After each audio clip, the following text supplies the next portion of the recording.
नमस्कार दोस्तों, हर रोज़ की तरह आज फिर 3 बजे मैं आपके लिए एक नई कहानी लेकर आया हूँ जिसका नाम है झूम बराबर झूम। उस सुबह जब गमराज और सकालू फायर ब्रिगेड के ऑफिस से बाहर निकले, आखिर हो गई फायर ब्रिगेड से हमारी छुट्टी। मुझे शंका हो रही है गुरु की घर पहुंचकर झगड़े की जो आग मेरी बीवी रतालू लगाएगी उसे फायर ब्रिगेड भी नहीं बुझा पाएंगे। फायर ब्रिगेड में हमें काम केवल आपातकाल के लिए मिला था, लेकिन हम खाली नहीं बैठेंगे, कोई ना कोई काम ढूंढ ही लेंगे। काम ढूंढना भी तो एक काम है, ही। पर फिलहाल तो हम बेकार हो गए। बेकार? लो, हम अभी कार वाले हो जाते हैं। यमुंडा। अगले ही पल स्वामी यमुंडा का प्रणाम। प्रणाम यमुंडा, मेरे यार बेकार हो गया है, इसे कार वाला बनाना है, बन जा कार। ये लो स्वामी, कार हाजिर है, ही। दोस्तों, ये यमुंडा जो भैंसा है ये यमराज द्वारा दिया गमराज को एक तोहफा है जो कोई भी रूप धारण कर सकता है। यमुंडा बोलते ही गमराज के वो उसके सामने हाजिर हो जाता है। लेकिन तभी आसपास के सारे खुले गटर व नालियां छान मारो, वो कहीं में से भी किसी में भी पड़ा होगा। गमराज व सकालू हैरानी से उस दृश्य को देख रहे थे। सर मिल गया? क्या सिर मिल गया? तो फिर धड़ भी नहीं वहीं होगा। नहीं सर, मेरा मतलब है कि वो इसी गटर में है। थोड़ी देर बाद गुरु, मुझे कुछ गड़बड़ की आशंका हो रही है। चक्कर तो मेरा भी समझ में नहीं आ रहा। चल आ, उन्हीं से पूछते हैं। तब तक मैं भी मेरा यानी इस गाड़ी का इग्निशन ऑफ करता हूँ, ही। ठहरो, कौन है ये? कौन हो तुम? हम JBS संस्था के कर्मचारी हैं। ये रहा मेरा आई कार्ड। मिस्टर संतराम सूफी, ये JBJS भला क्या चीज़ है? JBJS का मतलब है झूम बराबर झूम शराबी। हमारी संस्था इस शहर के सबसे बड़े शराब बनाने की डिलीवरी फैक्ट्री बैगपाई के लिए काम करती है, जिसकी 20 दुकानों पर सैकड़ों लीटर शराब रोजाना बेची जाती है। इन दुकानों से पीकर नालियों और गटरों में गिरे शराबियों पर हमारे आदमी नज़र रखते हैं और फिर हम कंट्रोल रूम में खबर करके तब हमारी PCI गाड़ी उस शराबी को नालियों और गटरों में से निकाल कर घर पहुंचाती है। PCR यानी पियक्कड़ कंट्रोल रूम।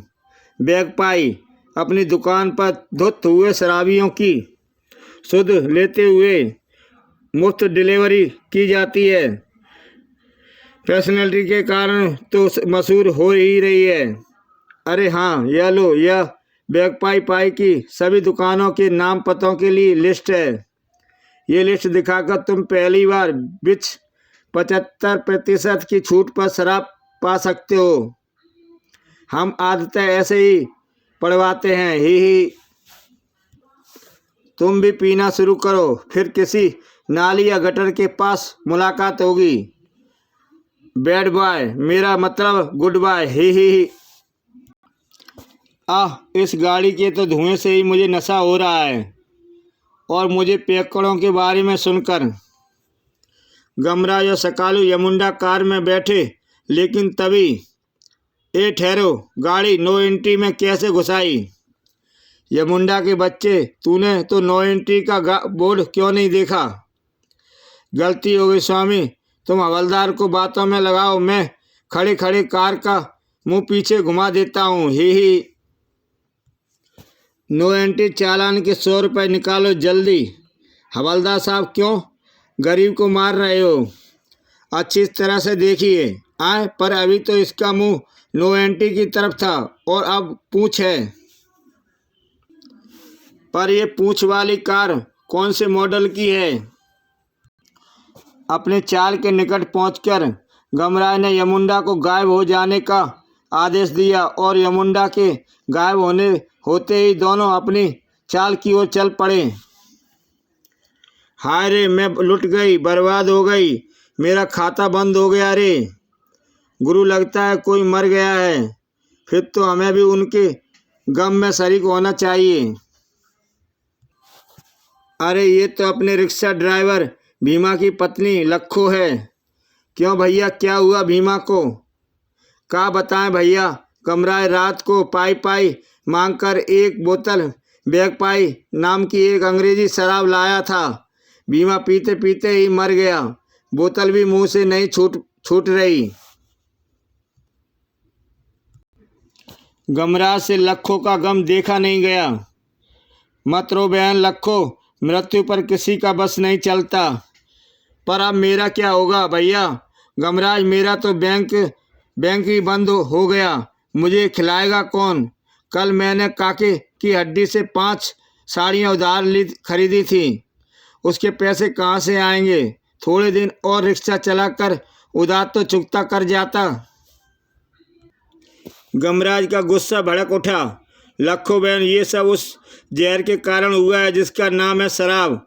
मैं शहर में शराबबंदी का अभियान चलाऊंगा। यान तो तुम चलाओगे गुरु, पर धक्का कौन लगाएगा? इस अभियान को धक्का हम लगाएंगे, क्योंकि शराब रोटी और बच्चों के दूध की दुश्मन है। मैं भी तुम्हारे साथ हूँ। अंग्रेजी शराब बंद होगी चाहिए, क्योंकि अंग्रेजी शराब ने मेरी कच्ची शराब का धंधा भी चौपट कर रखा है। तो फिर ठीक है, हम भीमा का शव लेकर जुलूस निकालेंगे और ये जुलूस लेकर बैगपाई की फैक्ट्री तक जाएगा। हमारी मांगें होंगी और जल्दी ही जुलूस लेकर गमराज चल दिया फैक्ट्री पे। जुलूस कुल्ला की एक डिस्टिलरी कंपनी बैगपाई के सामने पहुंचकर रुक गया। सुनो सुनो जनाब, शराब है खराब। मेहनत की पाई खा रही है बैगपाई। उसी समय अंदर चिड़चिड़े, मेरे पूजा का समय हो रहा है और ये जुलूस मुझे डिस्टर्ब करने आ गया। जुलूस का तो मैं जुलूस निकाल दूंगा। बीपी सेठ, आप आराम से अपनी पूजा पूरी करें। साला, ये रहस्य अपन की समझ में कभी नहीं आया कि ठीक 12 बजते ही सेठ आखिर किसकी पूजा करने उस कमरे में घुस जाता है। वहाँ उसके अलावा किसी को जाने की इजाज़त नहीं है। जैसे ही चिच्चड़ा अपने गुंडों को लेकर जुलूस की तरफ बढ़ा। घबरा मत सकालू, ये मामूली से गुंडे हमारा कुछ नहीं बिगाड़ पाएंगे, क्योंकि शहर सारा हमारे साथ है। गुरु, मैं कहता हूँ भाग लो, पीछे देखो, हम अकेले रह गए। आए वो सन बच्चे वाले, तू भी भाग जा सकालू, मैं इससे अकेला ही निपटूंगा। मैं जिस मकसद से आया हूँ वो पूरा करके रहूँगा। गुंडों का मुकाबला हिम्मत और हौसले से किया जाता है, जो कि लोगों के गम देख देख कर मुझ में बहुत आ गया है। गुरु, मैं भी तुम्हारे साथ हूँ। और देखते ही देखते हुर्रे गुरु, हम दोनों ने इन 5 को बेहोश कर दिया। हाँ, और वो इसलिए क्योंकि ये 5 पियक्कड़ थे, खोखले पियक्कड़। और ये देखकर जुलूस के भागे हुए लोग लौट आए। हम तुम्हारे साथ हैं, मगर मार खानी पड़े तो नहीं हैं। मैं भी प्रण करता हूँ शहर के शहर शराबबंदी कायम करके रहूँगा, और ये तभी होगा जब कारखाना बंद हो जाएगा। कितने दिन तक ही गुरु गमराज जिंदाबाद। तभी ये तुमको हमारा साथ बुलाता है। चला सकालू, उस इंसान की सूरत भी देख लें जो इंसानियत की सूरत बिगाड़ने पर तुला है।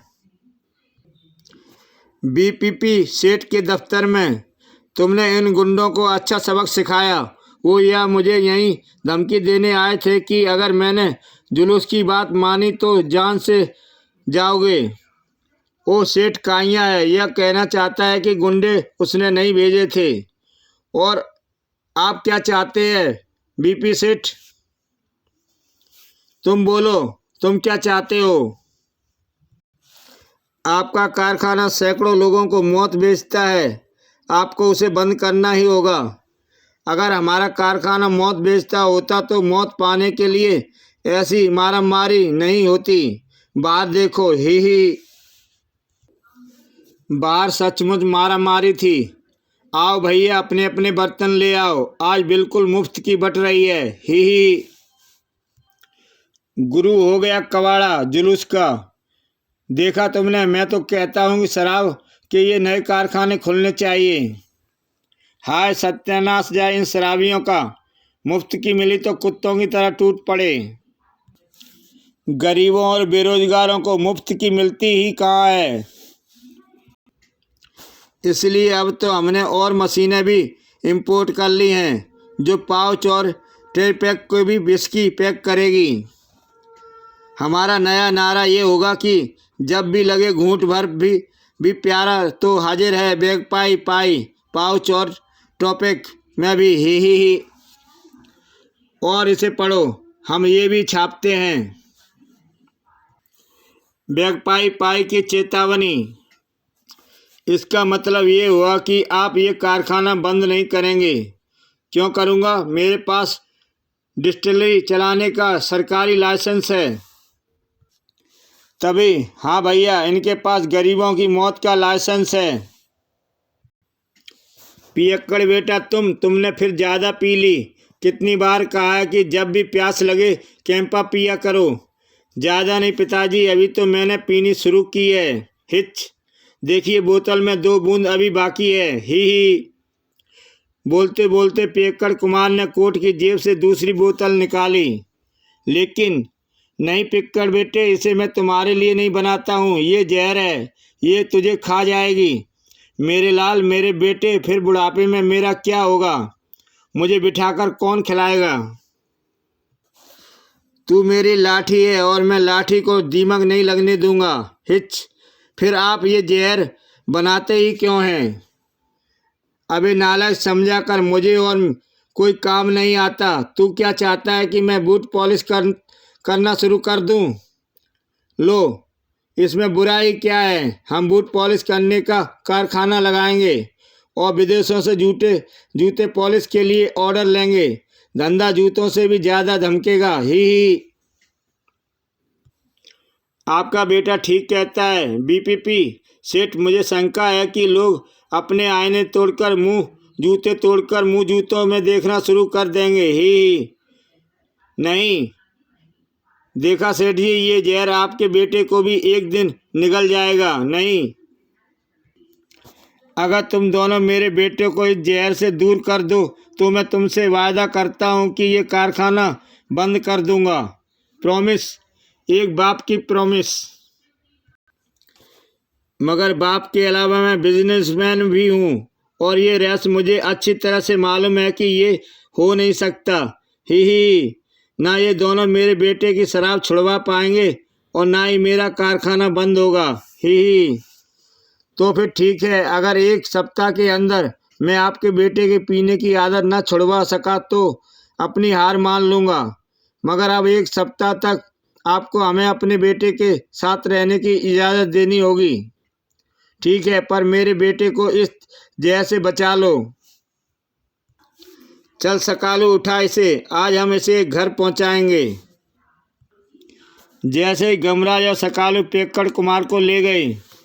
हेलो विज्ञापन एजेंसी, हाँ, उस स्कीम पब्लिसिटी शुरू कर दो। हाँ वही, 10 नए शराबी बनाने पर आधे की बोतल मुफ्त, 20 बनाने पर पूरी बोतल मुफ्त और 1000 नए शराबी बनाने पर 1 क्रेट मुफ्त, ही।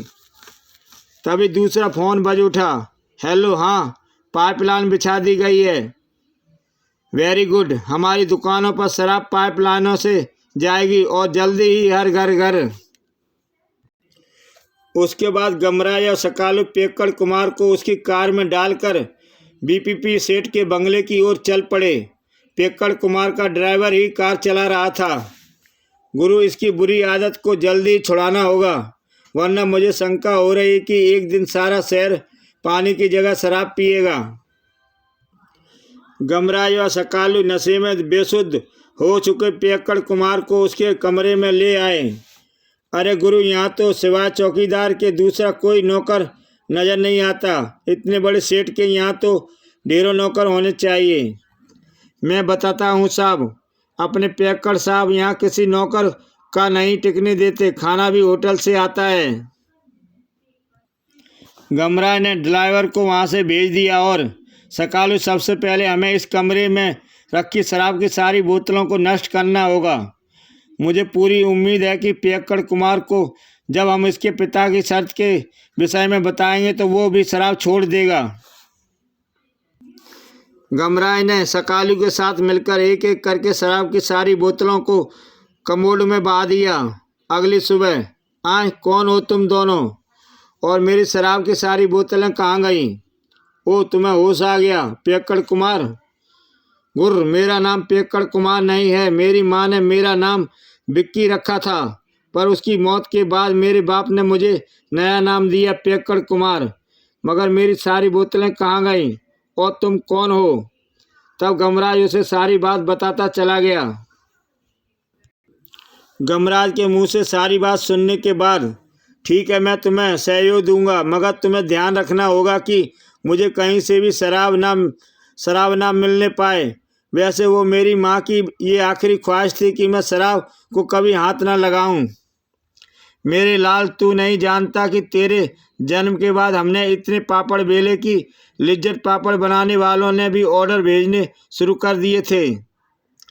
तेरे पैदा होते ही पहले मैंने मन्नत मांगी थी कि अगर बेटा हुआ तो तेरे पिताजी को मुझसे स्विट्जरलैंड सैर करानी पड़ेगी।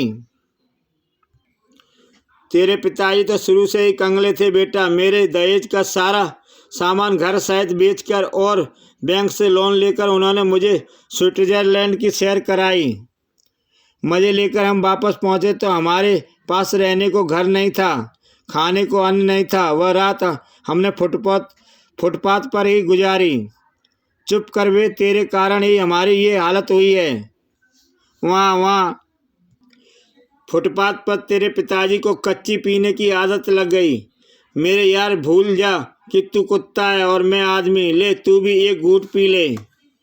तेरे पिताजी को उस कुत्ते ने काट खाया, क्योंकि वह कुत्ता सदियों से स्कॉच पीता था। किसी ने कुत्ते पर 7 दिन नज़र रखने को कहा, मगर कुत्ता 2 घंटे बाद ही एक ट्रक एक्सीडेंट में मारा गया, क्योंकि वह नशे में था। उसके गम में तेरे पिताजी ने उस रात बहुत पी और लौटते समय नाली में गिर गए, जहाँ सुहाना ने उनके शरीर पर लगी गंदगी को साफ किया। वहीं पर एक कुत्ते ने उन्हें पहचान लायक बनाया, क्योंकि उनका मुंह कीचड़ से पूरा लथपथ था। भगवान उस कुत्ते को भला करे, क्योंकि तभी वहां से गुजरते हमारे एक पड़ोसी ने उन्हें पहचाना और घर ले आए। और जब तू 12 बरस का हुआ, एक दिन तेरे पिताजी बहुत प्रसन्न उस पुलिया के नीचे पहुंचे जो उस वक्त हमारा रैन बसेरा बना हुआ था। आज से हमारी किस्मत खुल गई राम प्यारी। अब मैं शराब की फैक्ट्री लगाऊंगा और करोड़पति बनूंगा। ही पर तेरे पिताजी मेरे लाख पूछने पर भी वह रहस्य मुझे ना बताया कि हमारी किस्मत कैसे खुल गई थी। उस दिन के बाद तेरे पिताजी रोजाना 12 बजे ही एक विशेष पूजा के लिए अकेले कमरे में समा जाते, जिसमें जाने की इजाज़त मुझे भी नहीं थी। एक बार मैंने घुसने की कोशिश की तो तेरे पिता ने बाहर आकर मेरी चुटिया पंखे से बांध की और जूते से मेरी पिटाई की। मेरे बेटे, शराब गंदी चीज़ है, जहर है, तू कभी इसे हाथ मत लगाना। माँ, गमराज, मेरी माँ तो मर गई, मगर पता नहीं कैसे फिर भी मैं शराबी बन गया। घबराओ मत पियक्कड़ कुमार, अब तुम उस जहर को तुम तक नहीं पहुँचने देंगे। अच्छा, मैं ज़रा टॉयलेट होकर आता हूँ, तब तक तुम होटल चांस से ब्रेकफास्ट का इंतज़ाम करो। नाश्ता में इकट्ठे करेंगे। होटल का फ़ोन नंबर फ़ोन के पास पड़ी डायरी में है। मैं फ़ोन मिलाता हूँ गुरु। नाश्ते का ऑर्डर देते ही, ओह, तो ये नाश्ता पियक्कड़ कुमार के लिए है। आपने पहले क्यों नहीं बताया? उनके लिए तो हमें विशेष नाश्ता तैयार करना पड़ता है। ही ठीक है, नाश्ता 15 मिनट में पहुंच जाएगा। 10 मिनट बाद जब पियक्कड़ कुमार टॉयलेट से बाहर निकला, लोग कहते हैं कि मैं शराबी हूँ। गुरु, ये तो पिए ही हुए है, मगर इसे शराब मिली कहाँ से? यारो, मैंने कहा था ना कि मुझे शराब ना मिलने देना। मगर टॉयलेट में शराब कहाँ से आई? हमने तो सारी बोतलें ढूंढकर कमोड में बहा दी थी। गुरु, इसने कमोड में से वापस तो नहीं खींच ली? मुझे यही शंका है। पियक्कड़ कुमार इतनी घटिया और गंदी हरकत नहीं कर सकता। इसे जहर कहाँ से मिला यह मैं अभी पता लगा लूँगा। टॉयलेट की पूरी छानबीन करने के बाद मिल गया सकालू। ये देख, इस टूटी हुई में से शराब की बू आ रही है। पियक्कड़ कुमार को शराब इस टूटी से मिली है और ये टूटी जुड़ी हुई है उस गीजर से, और तो गीजर में शराब भरी थी जो कि अब खाली हो चुकी है। ये पियक्कड़ कुमार तो गुरु आदमी है। गुरु दोनों फुर्ती के साथ बाहर निकले। गुरु, यहाँ भी शराब की तेज गंध आ रही है, जबकि ये गंध तो तब नहीं थी जब हम टॉयलेट में घुसे थे। ये तो नाश्ते की गंध है प्यारो। आ जाओ, तुम्हें भी भूख लगी होगी। ही नाश्ता। गमराज फौरन नाश्ते पर लग पड़ा। हे भगवान, नाश्ते की हर चीज़ में से शराब की गंध आ रही है। ये विशेष नाश्ता है साहब। Scotch soup, whisky, omelette, beer, sandwich. ही। आज से ये विशेष नाश्ता नहीं चलेगा, बल्कि साधारण नाश्ता लाओ, समझे? जी साहब। शराब मुझे मत पहुंचने दो यारो, क्योंकि हम नशे के मारे हैं। घबराओ नहीं पियक्कड़ कुमार, अब तुम्हें इस कमरे में शराब नहीं मिलेगी, क्योंकि अब तुम कच्छ की ओर भी अच्छी तरह से छानबीन करके शराब ढूंढकर उसे बहा देंगे। कहाँ ढूंढोगे यारो? शराब तो मेरी रग रग में और कमरे की नस नस में भरी हुई है। ही। गुरु, वो देखो, जूते में भी दारू भरी है। गमराज ने जल्दी से आगे बढ़कर जूता उसके हाथों से छीनकर फेंका। तब पियक्कड़ कुमार ने आगे बढ़कर कूलर ऑन कर दिया। आओ, तुम भी ठंडी हवा खा लो। गुरु, कूलर के चलते ही कमरा मदिरा की गंध से भर उठा है। कमरे में एसी लगा है, पर इसने कूलर क्यों चलाया? बात जल्दी ही गमराज की समझ में आ गई। ओह देख सकालू, कूलर में पानी की जगह विस्की भरी है और ये विस्की की नशीली हवा का आनंद ले रहा है। वाह गुरु, तुम तो पूरे जेम्स बॉन्ड बन गए। और अब गमराज बकाई जैसे जेम्स बॉन्ड बन गया। ये देख सकालू, गद्दों में छिपी है बोतलें। वाटर कूलर में भी शराब भरी है गुरु, और लोग कहते हैं कि मैं शराबी हूँ। हिच। बस एक घूंट भर और चाहिए। अब तुम्हें एक घूंट भी नहीं मिलेगी, क्योंकि हमने सारी छिपी बोतलें और शराब नाली में बहा दी हैं। मैं ताज़ा वेजिटेरियन नाश्ता ले आया साहब। नाश्ते को टेबल पर रखवा कर जैसे ही गमराज ने पियक्कड़ को पुकारा, अरे इसने पेन मुंह से क्यों लगा रखा है? गुरु, मुझे शंका है कि फाउंटेन पेन में भी स्याही की जगह जरूर विस्की होगी। लोग क्यों कहते हैं कि मैं शराबी हूँ? हिच। सत्यानाश। लेकिन उस शाम गमराज ने आखिर उस कमरे को एक एक बूंद शराब से मुक्त करने में सफलता पा ही ली। अब देखता हूँ कि सुबह इसे ये जहर कहाँ से मिलता है। गुरु, तुम कहो तो सुबह तक मैं अपने बीवी बच्चों से मिलकर आ जाऊँ? हाँ जरूर, जाओ सकालू। रतालू की मार खाए तुम्हें बहुत दिन हो गए हैं। यहाँ मैं संभाल लूँगा। लेकिन घर में कदम रखते ही सकालू का दिन जोर से धड़क उठा। पापा आए हैं, पापा आए हैं। हमारे लिए क्या लाए हैं? लाया क्या खाक, मेरी तो नौकरी छूट गई। पर पहले मुझे ये बताओ कि तुम रात भर अपने उस आवारा दोस्त गमराज के साथ कहाँ गायब रहे? देखो, गुरु को आवारा बोलोगी तो वापस मायके भेज दूंगा। हाय, मैं तो इसलिए वापस आ गई थी कि तुम्हारी नौकरी लग गई है, और तुम्हारे वापस आते ही नौकरी छूट गई। मनुष्य कहीं की। क्या तुमने मुझे मनुष्य कहा? मेरे हाथ में बेलन दिखाई नहीं दिया क्या?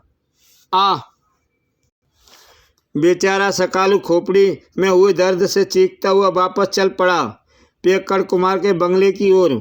मोटी भैंस बुफैलो, अब मैं तुम्हारी याद का हमेशा के लिए अपने दिल से मिटा दूंगा।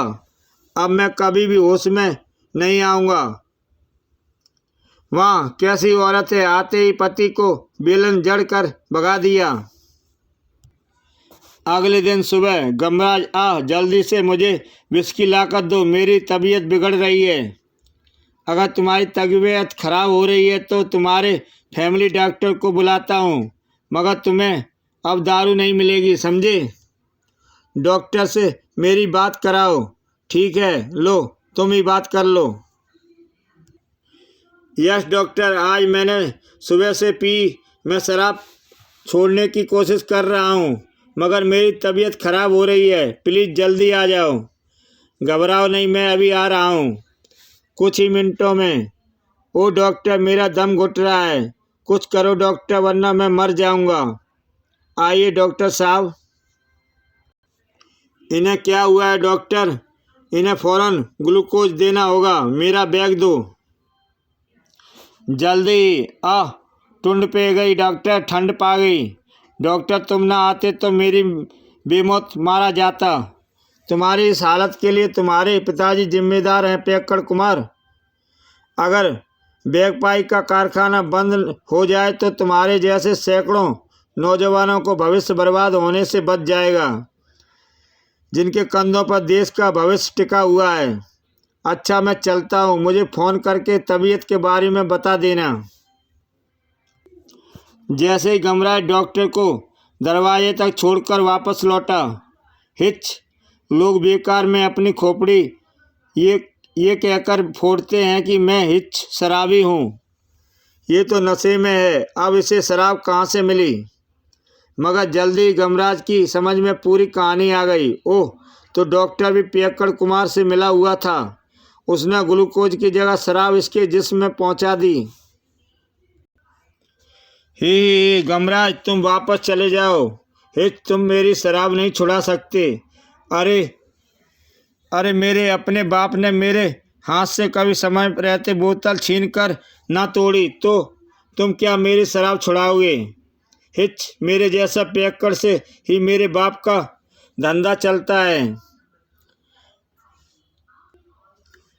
अभी तो 2 ही दिन बीते हैं पियक्कड़ कुमार, पर मैं तुम्हारे पिता से 7 दिन की मोहलत मांगी है, और मैं इन 7 दिनों में तुम्हारी शराब की आदत छुड़ा कर ही दम लूँगा। मगर होनी को कौन टाल सकता है। हिच यारो, मुझको सचमुच माफ़ करना, मैं नशे में हूँ। क्या गमराज अपने उद्देश्य में सफल हो सका? क्या शराब का कारखाना बंद हो सका? आखिर वह क्या रहस्य था जिसे मैं बीपी कंगालपति से करोड़पति हो गया? सकालू का क्या हुआ? इन सभी प्रश्नों के उत्तर जानने के लिए कल मैं दोपहर 3 बजे फिर आपके लिए इसका दूसरा भाग लेकर आऊँगा, जिसका नाम है नशीली।